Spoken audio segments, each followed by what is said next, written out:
Today I want to share with you, in my experience during all these years, with the biblical worldview idea that I applied in my work during many years in Guatemala and Bolivia, and in my life too. The first one, and the one that I'm going to talk about more this morning probably, is the problem of dualism, as Darrell Miller says, Gnosticism. I mean, it's something that I see that is very important to deal with.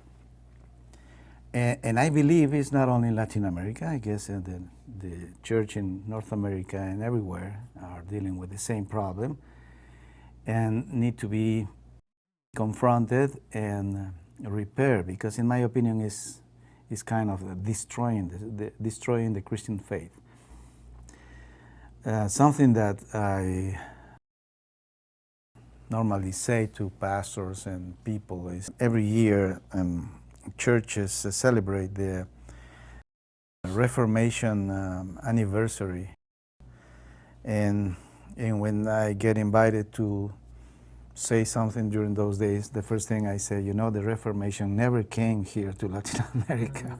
It may sound kind of contradictory, but it is true. I mean, it is true. I mean, the gospel arrived to Latin America, but the Reformation never arrived. Not even with traditional churches like Presbyterians. I have a very good friend. I respect him very much. He's a Presbyterian pastor. He has no idea how to transform a nation. He has no idea about Coram Deo. He has no idea about any of those things. However, he is a great pastor. And I said, this is a big problem, and probably this is something that may be the interest of missionaries, is that we have managed to separate the gospel from the biblical principles, and take the gospel as a message of salvation. Just accept Jesus as your Lord and everything is fine, There's so little to do after that.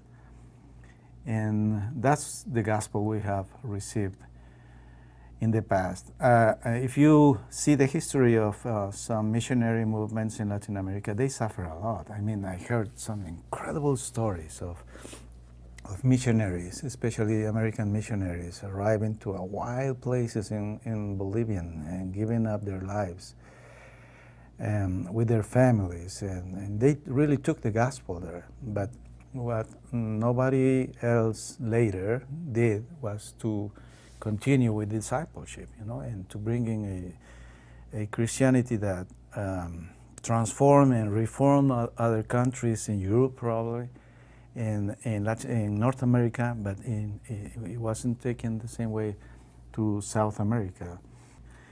And what you find behind the Catholic background is the strong influence of the Greek culture. The Greek culture, not only in the nice things of their education and their literature, their philosophy, but the bad things too. And to me, one of the things that has transcended through time and has been institutionalized in the church is the dualism, the separation of spiritual things one side and consider them good and useful for the glory of God, and to separate them from the natural things of life that are considered of lower level and not worthy of God's glory, So today, even when people do not consider themselves as religious people or Christians, it doesn't matter. They bear in mind subconsciously this type of dualism that works everywhere.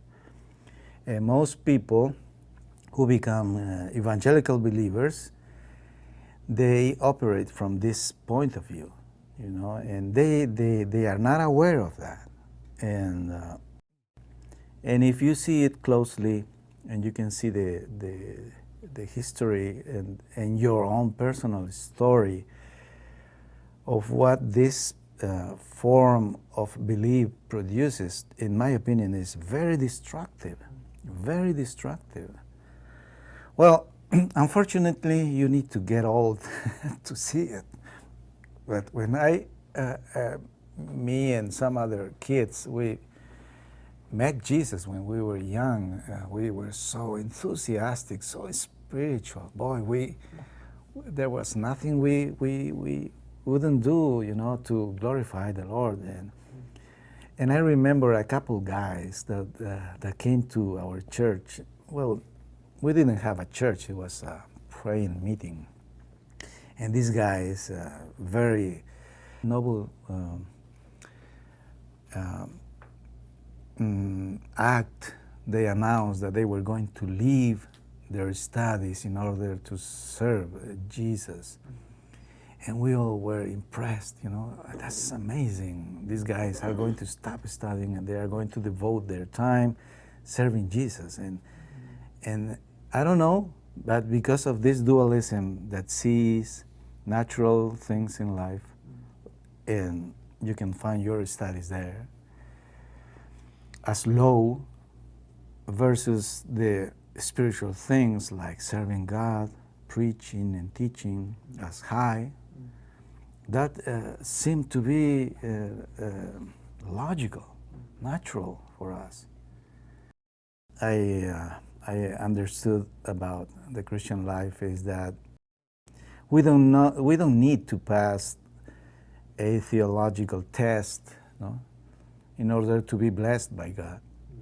God blesses us anyway. It doesn't matter where we go. But He gives us His truth in order to produce life. But it's a great responsibility to know how to understand it, and I don't know. It seems that